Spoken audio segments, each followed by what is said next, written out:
वैष्णव जन तो तेरे कहिए जे पीड़ पराई जाने रे। नमस्कार, मैं हूं श्वेता मिश्रा। बापू यानी समय की सतह पर सबसे सशक्त नाम। बापू यानी इस मिट्टी में पैदा हुई सबसे बुलंद आवाज। बापू यानी सत्य, अहिंसा और आजादी। बापू यानी एक नाम, मोहनदास करमचंद गांधी। बापू यानी महात्मा और राष्ट्रपिता।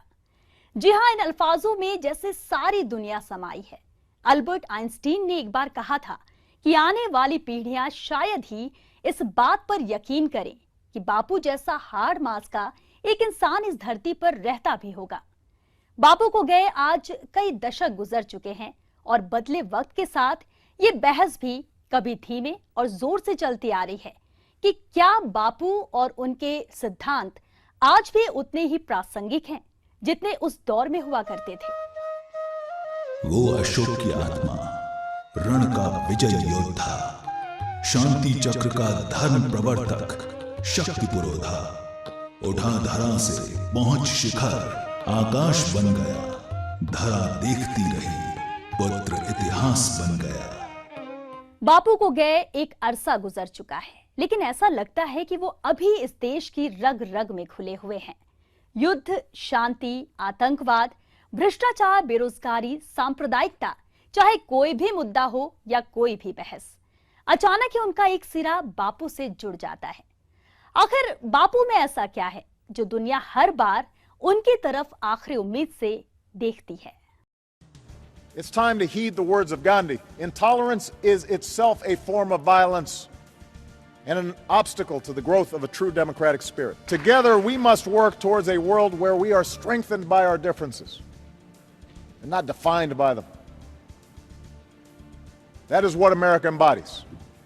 That's the vision we will support.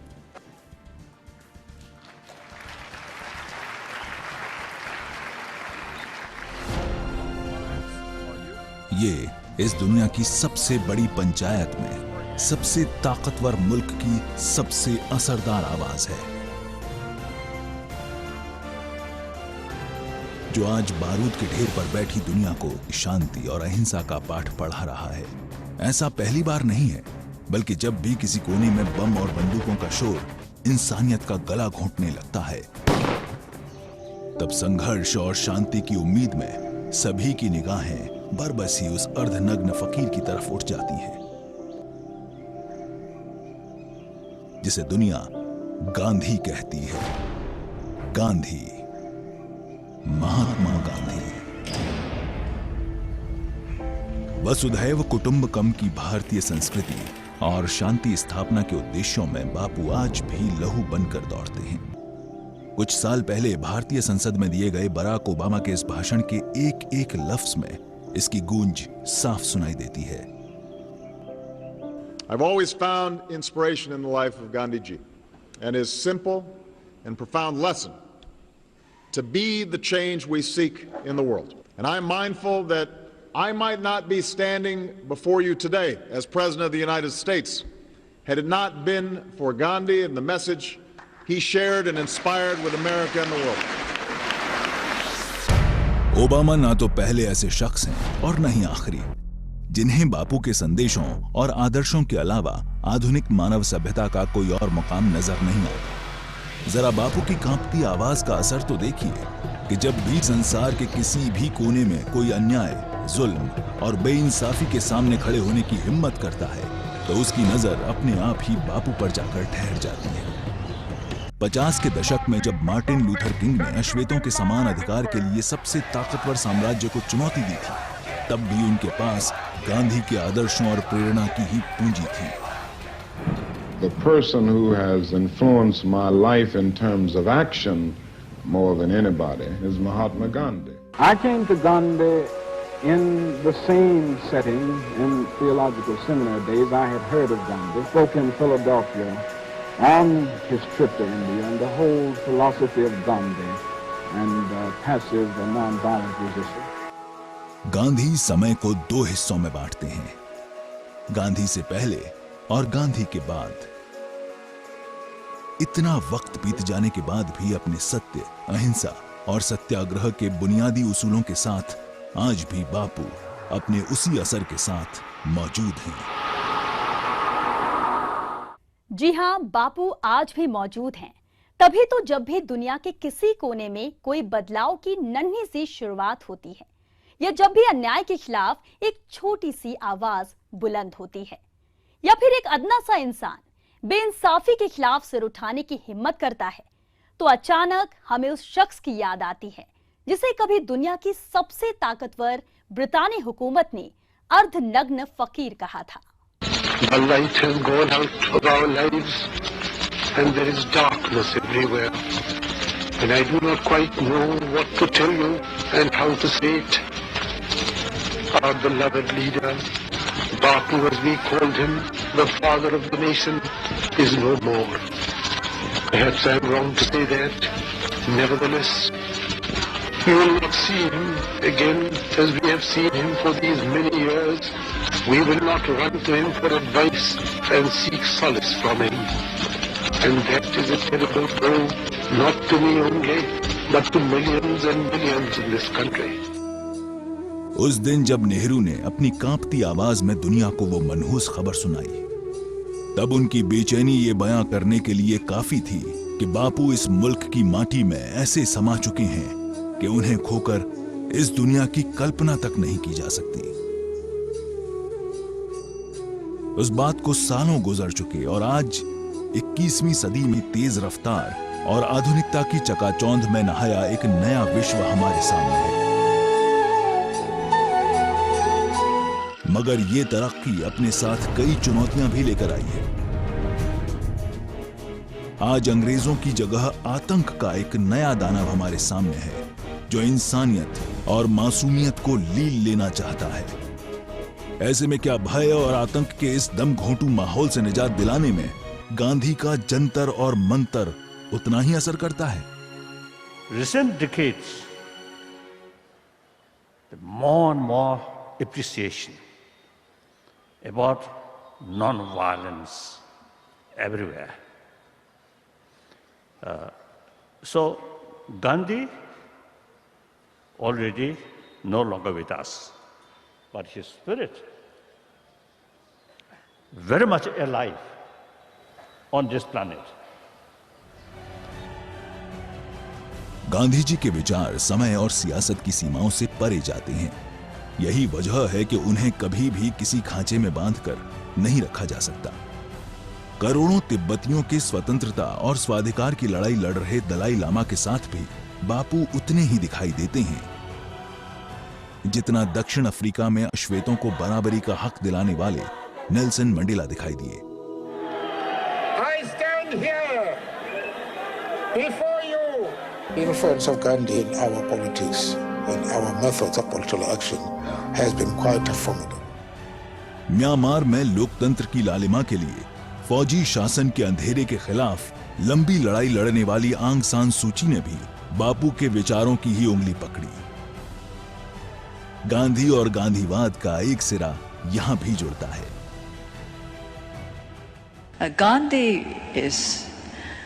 Gandhi is somebody really phenomenal. I think you must all read his works.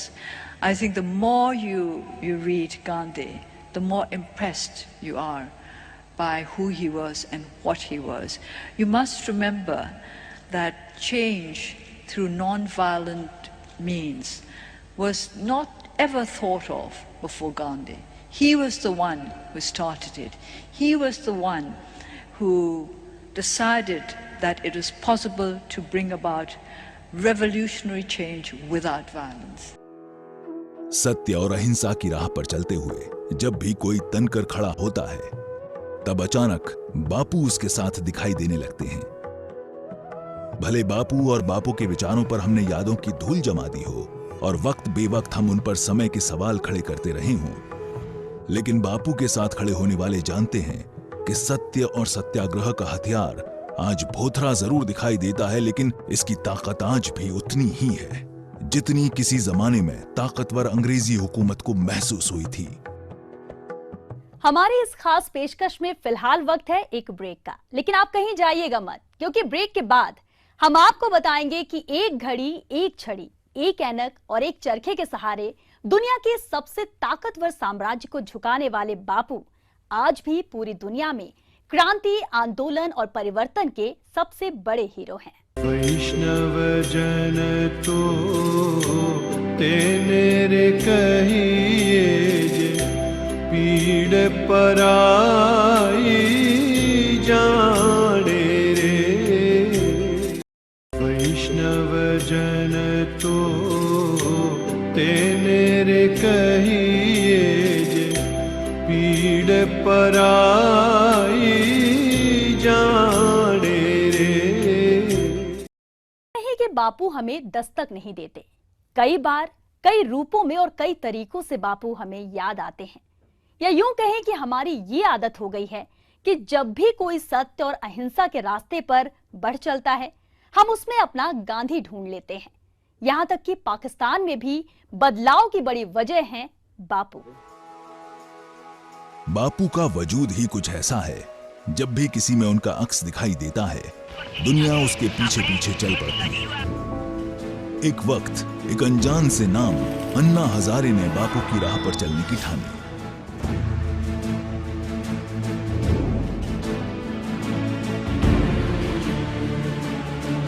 अन्ना ने गांधी के ग्राम स्वराज के विचारों पर परिवर्तन की अलख जगाई और बापू की कहानियों और किंवदंतियों में जीने वाली इस देश की जनता उनमें अपना आदर्श तलाशने लगी। महाराष्ट्र के एक छोटे से गांव से शुरू हुआ आंदोलन देश की राजधानी तक जा पहुंचा। गांधी के नाम का असर फिर दिख रहा था और देश की हुकूमत थोड़े से विरोध के बाद कमर तक झुकने को तैयार हो गई। I would urge Shri Anna Hazare to end this fast.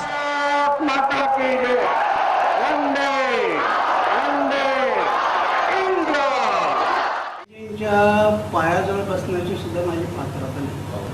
गांधीजींचे विचार फार उच्च विचार होते। हा एवढ्याच त्यांच्या विचाराचा थोडासा प्रभाव माझ्या आयुष्यात पडला, माझ्या जीवनावर पडला। बाकी गांधीजींची तुलना करणं हे माझ्या दृष्टीने मला योग्य वाटत। अहिंसेमध्ये खूप मोठी शक्ती असते। एक पूरी पीढ़ी गांधी के अनशन और सत्याग्रह के जादुई असर से पहली बार रूबरू हो रही थी। दरअसल अन्ना और उनके आंदोलन ने देश के युवाओं को गांधी और गांधीवाद के उस असर से साक्षात्कार कराया जिसे आज तक वो अपने स्कूल की किताबों में ही पढ़ते आए थे। अन्ना के आंदोलन ने बताया कि गांधी और गांधीवाद का असर किसी भी समय और किसी भी काल में कुंद नहीं हो सकता। वो समय सरहदों और उम्र के आर पार जाते हैं। तभी तो वो अन्ना के जितने अपने हैं, उतनी ही जगह वो पाकिस्तान की उस नन्ही सी बिटिया के दिल में भी रखते हैं, जो एक दिन कलम और किताबों के अपने अधिकारों की खातिर अमन के सौदागरों के संगीनों के सामने खड़ी हो गई। मलाला के सीने में महात्मा के नाम का दिया ऐसा जला कि उसकी बेखौफ आवाज अमन के पैगाम की सबसे बुलंद आवाज बन गई।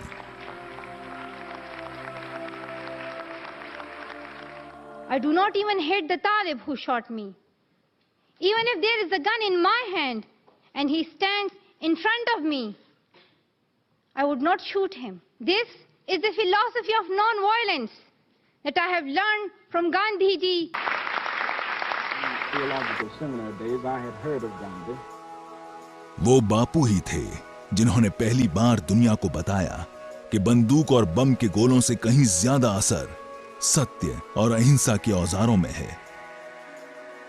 सत्याग्रह से बड़ी हुकूमतों को भी जड़ से उखाड़ा जा सकता है और एक छोटा सा आंदोलन भी एक दिन दुनिया बदल सकता है। ये सीख भी बापू ने ही सिखाई। बापू ने दिखाया कि सच की ताकत असत्य के उन्माद से कितनी बड़ी होती है और आजादी का अधिकार गुलामी की बेड़ियों से कितना मजबूत। हिंसा के हाहाकार पर माफी के मरहम के असर को तब दुनिया ने पहली बार देखा था।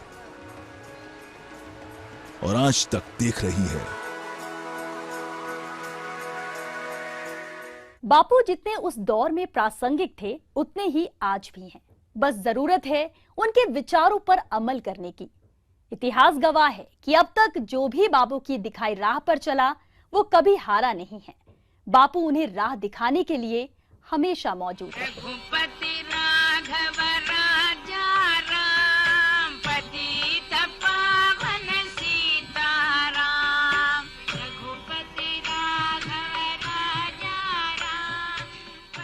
गांधी और गांधीवाद ने इस दुनिया पर जितना प्रभाव छोड़ा है उतना शायद ही कभी किसी और ने छोड़ा हो। अंग्रेजों के कभी न डूबने वाले साम्राज्य के खिलाफ संघर्ष करता हुआ एक अदना सा आदमी पहले मोहनदास करमचंद से गांधी बने, फिर गांधी से महात्मा बने और फिर महात्मा से बापू बन गए। बापू की ये यात्रा कई मोड़, कई पड़ाव और कई दौर से गुजरी है। बापू की राह पर चलने वाले जानते हैं कि उन्होंने कभी भी अपने लक्ष्य के लिए अपने सिद्धांतों से समझौता नहीं किया। I believe that Gandhi's views were the most enlightened of all the political men in our time. We should strive to do things in his spirit, not to use violence in fighting for our cause, but by non-participation in anything you believe is evil. बापू ने एक पूरी पीढ़ी, एक पूरा दौर और समूचे समय को आंदोलित किया। बापू इतने सरल हैं कि वो जैसे हिंसा का सत्याग्रह से विरोध करना सिखाते हैं, वैसे ही गांधी और गांधीवाद से असहमत होना भी सिखाते हैं।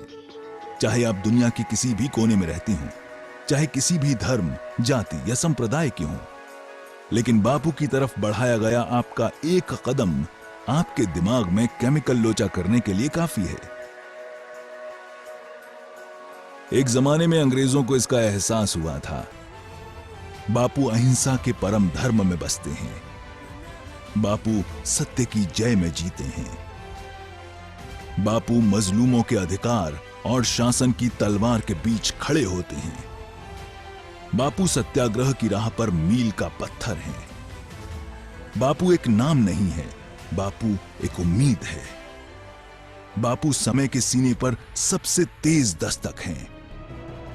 बापू इतिहास की इबारत में अमिट दस्तखत हैं। यही वजह है कि बापू के नाम का सिक्का हर दौर में चलता है। बस एक बार आजमा के तो देखिए। जी हां, हमें बापू के विचारों को आजमाने की जरूरत है। कम से कम आज के वक्त और हालात में जब हमारे चारों तरफ अविश्वास, आतंकवाद और सांप्रदायिकता जैसी कई चुनौतियां मुंह बाएं खड़ी हैं, तब उनके विचार ही हैं जो इस अंधेरे में रोशनी दिखा सकते हैं। तो ये थी गांधी जयंती पर हमारी खास पेशकश बापू। वक्त है आपसे विदा लेने का, लेकिन जाते जाते हम आपको छोड़े जा रहे हैं बापू पर लिखी कविता के साथ, जिसे लिखा है रामधारी सिंह दिनकर ने। नमस्कार। संसार पूजता जिन्हें तिलक रोली फूलों के हारों से, मैं उन्हें पूजता आया हूं बापू अब तक अंगारों से। अंगार विभूषण ये उनका, विद्युत पीकर जो आते हैं, ऊंघती शिखाओं की लौ में चेतना नई भर जाते हैं। अंगार हार उनका जिनकी सुनहाक समय रुक जाता है, आदेश जिधर का देते हैं इतिहास उधर झुक जाता है। वैष्णव जन तो तेरे कहिए जे पीड़ पराई।